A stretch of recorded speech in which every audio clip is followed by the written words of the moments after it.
Olá, seja bem-vindo a mais um Quarta Capa, o programa que fala de livros. O Quarta Capa é uma parceria entre a UFPR TV e a editora da UFPR e entrevista semanalmente os autores e tradutores da editora UFPR. No programa de hoje eu converso com Carlos Alberto Faraco sobre a tradução que ele fez do inglês para o português do livro Depois de Babel, Questões de Linguagem e Tradução. Carlos Alberto Faraco é doutor em Linguística pela Universidade de Salford, é professor titular do Departamento de Linguística da UFPR, possui vários livros publicados na área dos estudos da linguagem e foi reitor da UFPR de 1990 a 1994. Olá, Faraco, seja bem-vindo ao Quarta Capa. Obrigado. É uma satisfação ter você aqui para conversar sobre esse livro monumental que você traduziu para a editora UFPR. E acho que a gente podia começar, Faraco, falando do personagem autor do livro, que é uma grande figura, mas também, ao mesmo tempo, muito desconhecido de grande parte dos leitores brasileiros. Quem é o George Steiner, né? O George Steiner é um intelectual de velha cepa, eu diria, né? Porque ele tem uma ampla gama de interesses na área da linguagem, não só da tradução, mas na área da linguagem em geral.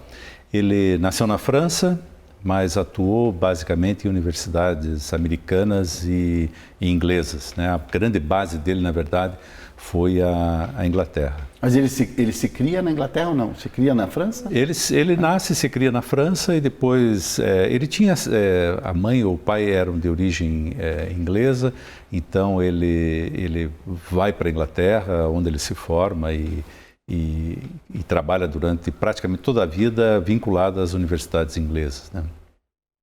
Sim, então não dá a classificação do George Steiner é um pouco complicada. É difícil. Ele é teórico da literatura, crítico literário, tradutor. Ele é tudo isso ao mesmo tempo. Quer dizer, ele é um grande pensador sobre questões da linguagem verbal, né? Crítica literária, tradução, que é o grande assunto do livro, e vinculado à tradução, ele defende a ideia de um leitor integral, quer dizer, esse livro especificamente, mas outros também dele, ele mais ou menos diz assim, olha, você tem que fazer sempre uma profunda exegese crítica do texto que você lê, né? Então, chega a dizer para o tradutor especificamente, mas eu acho que ele pensa para o crítico literário, para o estudioso da literatura, você tem que estudar a história semântica praticamente de cada palavra do texto com que você vai trabalhar, né?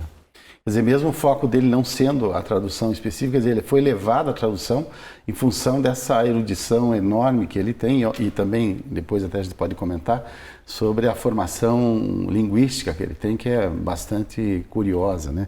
Bastante original.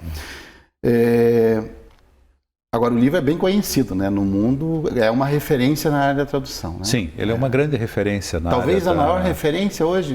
Não sei dizer realmente qual é a dimensão, mas ele é uma referência, geral. Cada livro sobre tradução que você pega, lá está o nome dele vai aparecer. Steiner citado. Sim. Legal. Depois tem outras coisas curiosas que ele fala sobre a recepção do livro, né? É certo.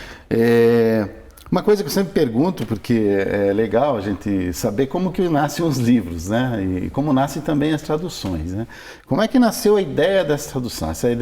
A tradução foi feita durante a gestão do Luiz Bueno, né, na editora, que eu não me recordo agora de que ano foi.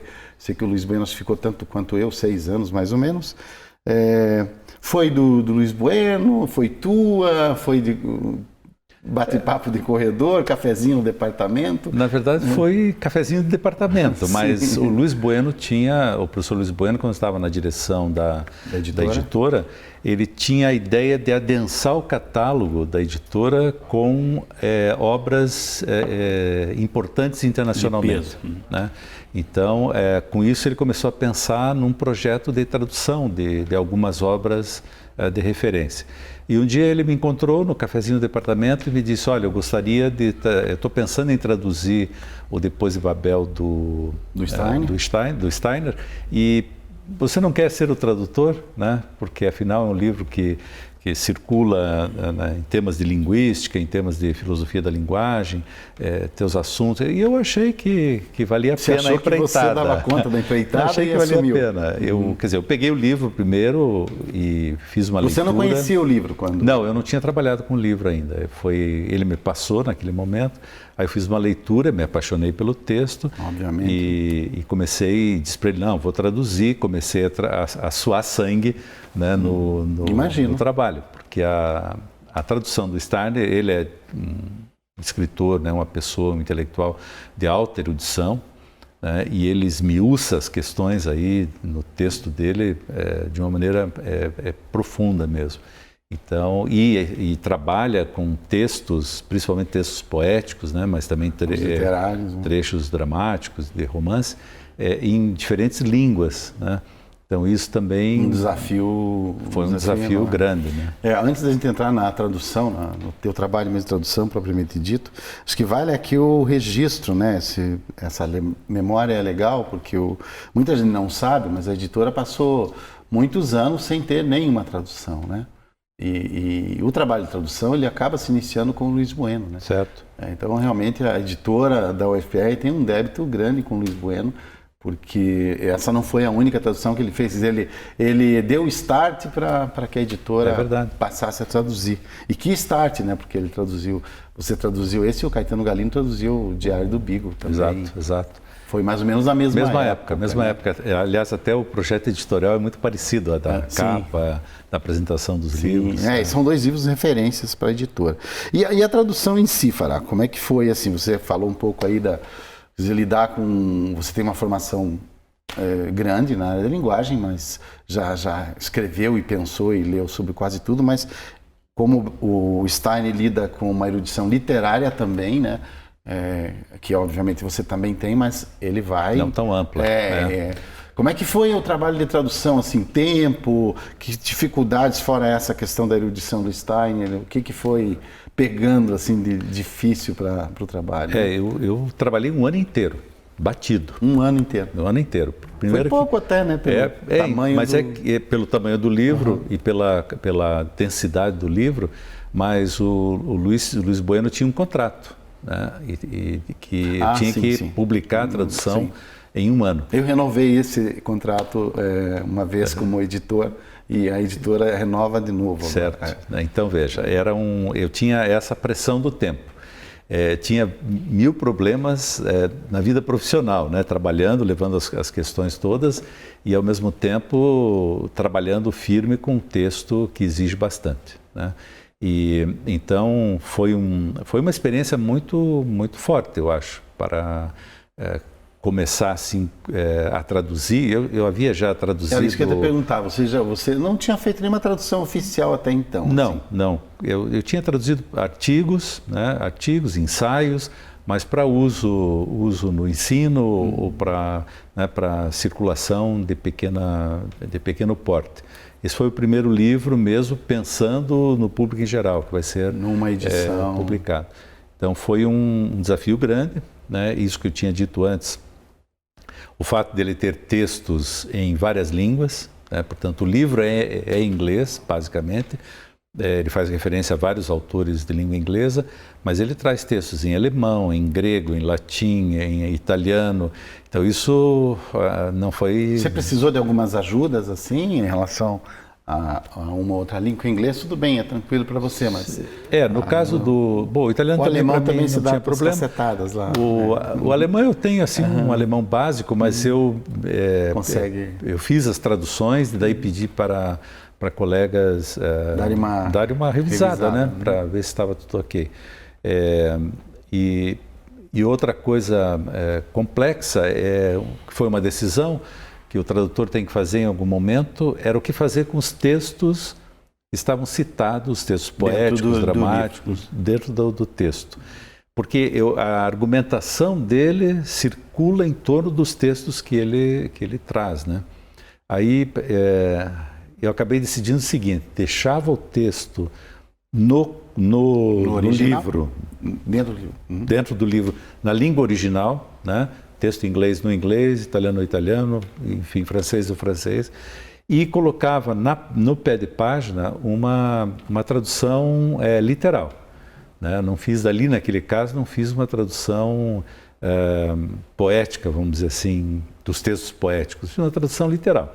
Para o leitor, pelo menos, saber, né, isso, a minha ter uma ideia... noção do sentido daquela, exato. de um poema, de um trecho. Tal. Quem conhece a língua, então pegava o texto e já nem precisava se preocupar com a nota de rodapé, né? Claro. Já entrava no argumento e seguia sem problema. Quem não conhece a língua teria a condição de qual é o sentido desse texto e aí percorrer os argumentos dele no correr do texto, né?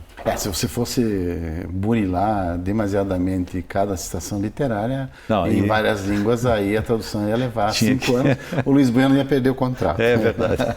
Aí não ia dar, né, Faraco? Bom, só nessa tua resposta dá para ver a dimensão, né? Quem está vendo a gente vê a dimensão, a grandiosidade do livro, né? A complexidade dele. E aí, relendo agora o livro para montar a entrevista, eu me peguei na segunda edição, no prefácio que ele faz da segunda edição, que ele disse que escreveu esse livro, ele estava se sentindo meio isolado no mundo acadêmico, e ele disse que isso necessariamente não era uma desvantagem, né? Sim. E que o desafio dele de lidar com a tradução era justamente juntar áreas da retórica, a história, a crítica literária, coisa que só a linguística, a filosofia, coisa que só um erudito, obviamente, pode fazer, né? E uma coisa que me chamou a atenção nesse mesmo prefácio é que ele disse que o livro, curiosamente, passou em brancas nuvens. Porque ele começa a escrever em 66, né? Ele vai atualizando e tal, né? A última versão, acho que dos inícios dos anos 90, né? A terceira edição é de 97, que baseou a tradução. 97, eu não tinha registrado, mas eu... E aí ele diz que, curiosamente, o livro, apesar passou em brancas nuvens, né? E que muitas vezes ele viu que o livro era referenciado, as ideias estavam lá, mas não era citado, né? Isso, Esse é um comentário irônico dele, né? Sim, ele é irônico. Isso, né? O tempo todo. Vários né? momentos disso a gente vê, né? No correr do livro, nos prefácios principalmente. Mas no prefácio da segunda edição ele faz uma espécie de confissão de fé, né? Quer dizer, ele é um intelectual não especializado, no sentido ruim do termo especializado, né? Por quê? Porque ele lida com a linguagem, você mesmo estava dizendo ali, né? Ele procurou juntar questões de retórica, de filosofia, de linguística, de crítica literária, de poética, né? Então, ele lida com a linguagem como uma totalidade, né? Ele se aproxima da linguagem como uma totalidade. Claro que a linguagem é um universo, o Heidegger vai dizer que ela é incontornável em 2 sentidos. Eu não posso, ao discutir questões humanas, eu não posso fugir da linguagem, mas eu também não consigo passar um contorno nesse objeto linguagem. Tanto é a relação entre ser humano e linguagem. A complexidade, né? Dessa relação.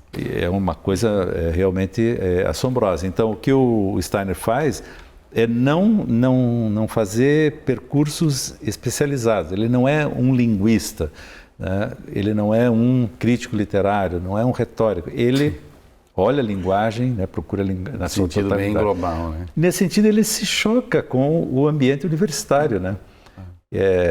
Por isso que ele vai dizer que necessariamente não é uma desvantagem. Isso. Vocês não vão me apoiar, mas eu vou escrever do mesmo jeito. Do mesmo jeito. Tá. Quer dizer, de certa forma, eu vou ser um outsider ao mundo universitário predominante, né? Tanto na Europa, nos Estados Unidos, como no Brasil, e nós, por consequência de ser assim na Europa e nos Estados Unidos, vamos nos especializando, né? E a especialização até tem o seu sentido, o seu lugar, claro, mas você não pode perder de vista o todo.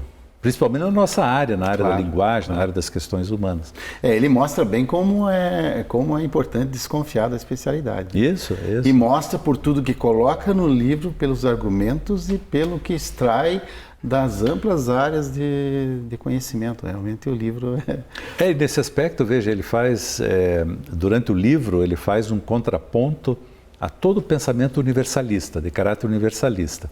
Então, veja que o pensamento de caráter universalista ele é muito forte, muito poderoso a respeito da linguagem, seja na filosofia, seja na linguística. E ele se contrapõe sempre, ele faz sempre o debate Claro. Tanto com os filósofos quanto com os linguistas. Vamos continuar no segundo bloco essa parte. Ok. Você está assistindo a Quarta Capa e a gente já volta.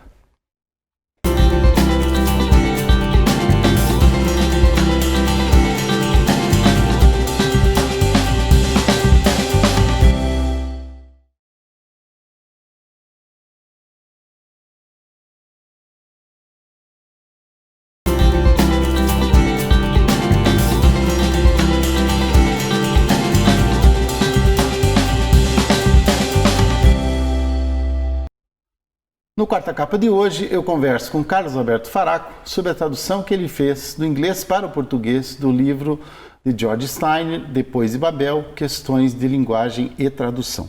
Então, Faraco, no primeiro bloco, você até inseriu ali o tema da... Nós falávamos sobre a especialização, né? Justo. Sobre as rugas e a diferença, né, que o Steiner tem com isso, né? Pela própria erudição e tal. Depois acho que até a gente cai nesse tema de novo quando fala do Chomsky ali, uma questão que eu quero te fazer. Mas eu queria começar esse outro bloco falando uma coisa que me chamou muita atenção, talvez até por conta da formação de linguagem, que o Steiner talvez seja o primeiro autor que vai aproximar a ideia da tradução, vai lidar com a ideia da interpretação na própria língua como um ato de tradução, né? Então ele diz que a essência humana em relação à linguagem é uma essência de tradução, né? Não importa se traduz dentro da sua própria língua ou de língua para língua.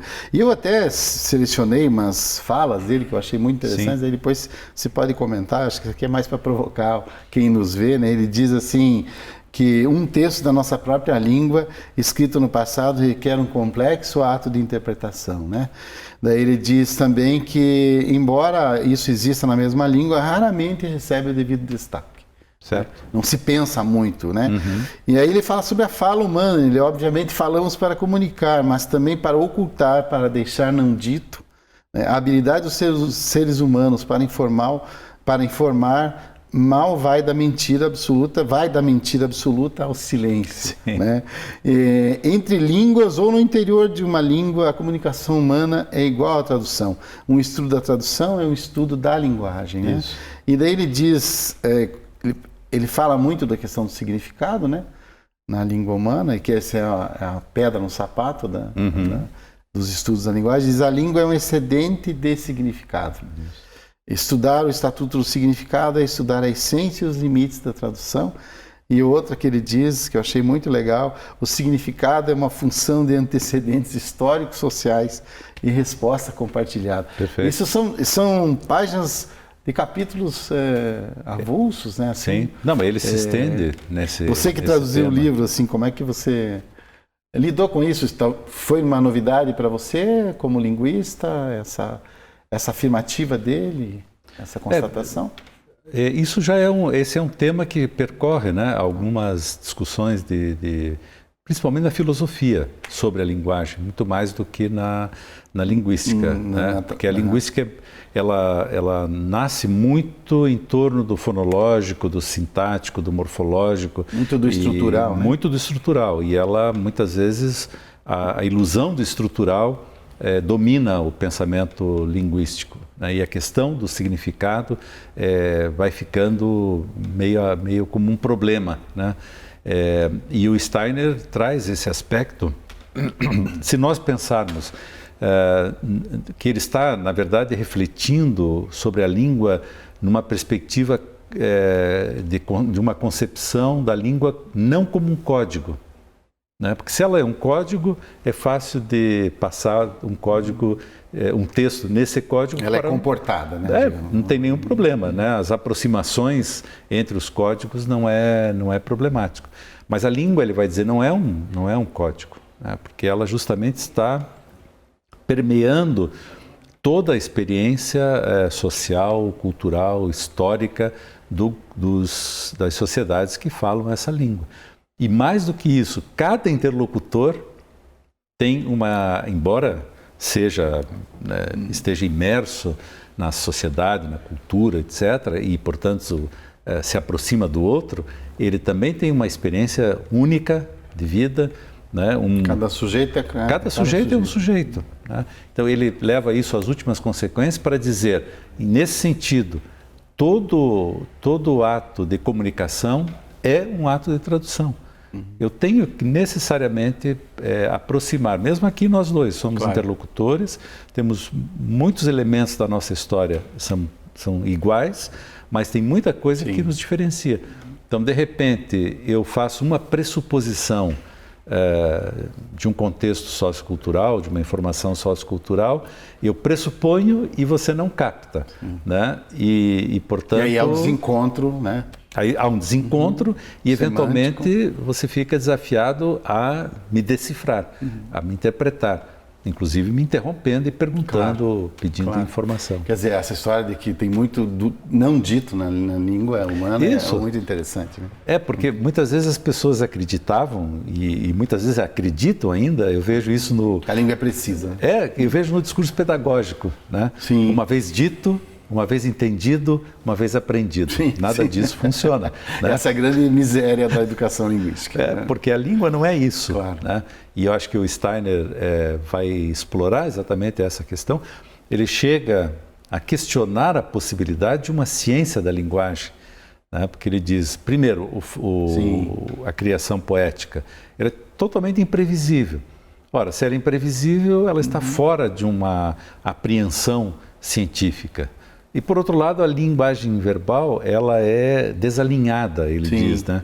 Porque ela é sempre ambígua, ela tem que ser ambígua, ela é sempre ambígua, ela é sempre indeterminada, ela é sempre vaga, né? Para poder atender toda essa diversidade.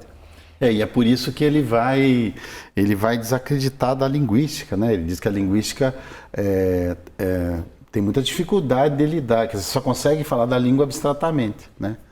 Todo o formalismo que é próprio da linguística, de uma linguística mais hardcore, ele faz crítica, né? Porque ele acha que você não apreende a questão fundamental, né?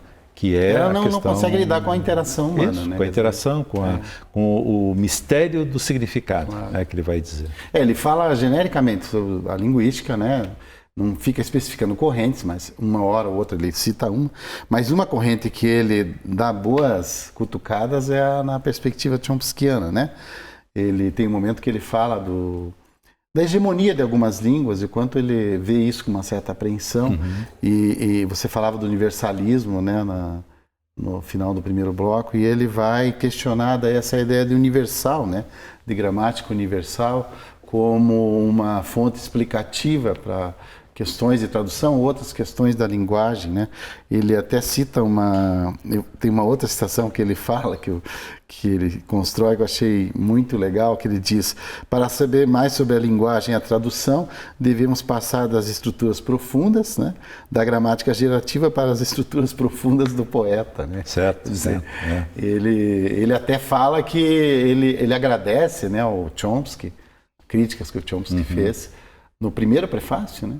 Exato. Dos anos 70, mas ele mantém o livro atualizado com críticas contundentes a essa visão gerativa, né? Ele polemiza com o Chomsky. E aí não é assim uma coisa específica, na verdade o Chomsky é o grande pensador de uma linguística formal, de uma linguística abstrata, e é com relação a essa expressão, e de uma linguística universalista, claro. Em relação a esse quadro de conceitos, né, que o Steiner se coloca, né? Ele se coloca contra, quer dizer, ele argumenta contra, né? Não vamos negar, né? Não é uma negação da linguística ou uma negação ele do não trabalho. Faz isso, mas é uma polêmica bem construída. É uma polêmica, porque ele vai dizer esse saber não dá nenhuma informação importante e relevante para o trabalho de tradução. Né? E se a tradução ela é intrínseca a todo ato de comunicação, então a informação da linguística é pouca. Para aquilo que precisa ser dito. Aí me vem também uma coisa que me chama muita atenção, é quando ele fala e talvez essa seja uma razão, né? Ele tem uma experiência originalíssima com línguas humanas, né? porque ele foi educado num contexto em que ele falava francês, inglês e alemão, né? E ele diz no momento do livro que, se perguntarem para ele qual a língua nativa dele, ele diz as 13. Eu não... diz que já fizeram testes com ele e não conseguiram descobrir. Tem um fato engraçado que ele sofre um acidente e diz que ele grita, faz um grito de susto em alemão. Mas ele diz, eu sonho também ou em inglês, ou em francês, ou em alemão, mas normalmente quando isso acontece é porque eu passei o dia usando aquela língua. Então ele desmonta, mas a experiência dele é riquíssima, né? De tramitar, quer dizer, todas essas línguas estão nele, né? Ele não sabe qual é a língua primeira e ele explora esse fato, né? Quer dizer, ele teve pais que falavam francês e inglês e viveu numa área entre a Alemanha e a França, né? Onde se fala alemão. Portanto, ele realmente diz, olha, não sei qual é a minha língua primeira, transito em todas elas. Ora, isso dá a ele uma força, né? Uma força de argumento muito grande e até para explorar os temas que ele explora no livro, né? E dar uma dimensão diferente da questão da tradução, né? Porque ele vai realmente colocar a tradução sempre como pressupondo uma profunda exegese e interpretação do texto. Quer dizer, o ato de tradução é um ato de interpretação. Claro.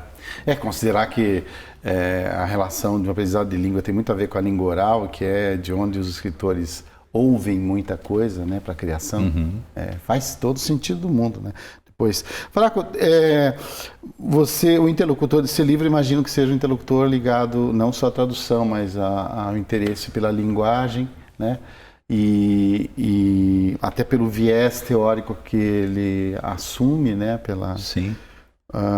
Você que estudou, é especialista no ciclo Bakhtin, é referência nacional no ciclo, você viu relações entre o pensamento do Steiner, assim, e o pensamento bakhtiniano? Eles se aproximam muito nessa questão da abertura da linguagem, né? Bakhtin também era anti-universalista, né? Ele também explorou essa questão da relação do significado linguístico com o contexto sociocultural, né? Ao falar da interação, né, que tentar compreender, né, a interação humana, né? Exatamente, aquilo que ele chama de heteroglossia, quer dizer, o encontro, na verdade é mais ou menos o que o Steiner também explora, né? O encontro de dois interlocutores é, na verdade, o encontro de dois mundos que precisam se traduzir mutuamente, né? E o Bakhtin ainda vai um pouco à frente, porque ele acha que na heteroglossia as vozes sociais que aparecem, elas também estão em embates, né? Em tensão, exatamente. Permanente. Coisa que o Steiner não explora tanto, mas está indiretamente ele deixa. Não, está presente. Quer dizer, os dois estão no mesmo universo de grande universo de reflexão sobre a linguagem. Não a linguagem como um código, não a linguagem como um sistema formal, mas a linguagem realmente nesse fazer cotidiano, nessa enunciação, na produção poética, na mentira, na criação de mundos ficcionais, falar do futuro. Ele diz, olha, para falar do futuro, a linguagem permite que você fale do futuro. Aí ele fala muito disso. Você não sabe se o futuro vai existir, mas você idealiza, fala sobre esse. Certamente, se o Steiner conhecesse o pensamento bakhtiniano, eu acho que isso ajudaria ainda mais faria pontes, clareava alguns pontos, né? E veja que os dois partem de uma reflexão da literatura. Né? Exatamente. É mais um ponto em comum. Faraco, você também começou traduzindo aí, como você falou, essa carreira de tradutor com o Steiner, oficial. Você traduziu também para a editora, o FPR, um livro que fala do Chomsky também, que é do Augusto Ponzi, né? Linguística Chomskiana e Ideologia Social, né? O programa é curto, não dá tempo de falar sobre tudo, mas eu já queria deixar para você aqui, diante de todos, né, que nos assistem, que você está convidado para frente a ver falar daí da tradução do livro do Ponzi, que você faz do italiano daí para o português. Tá ok? Ok, fica combinado. Fica combinado? Então tá bom, obrigado pela entrevista, foi excelente. Esperamos aí que o livro consiga ressoar mais aí no mercado editorial. O Quarta Capa de hoje fica por aqui. Você encontra o livro Depois de Babel, Questões de Linguagem e Tradução, na livraria da editora UFPR, que fica no saguão do edifício Dom Pedro II, no pátio da reitoria. Se você preferir ou estiver fora de Curitiba, acesse o site editora.ufpr.br ou o site de qualquer outra livraria virtual. Quarta Capa de hoje se encerra aqui. Obrigado pela presença e até o próximo livro.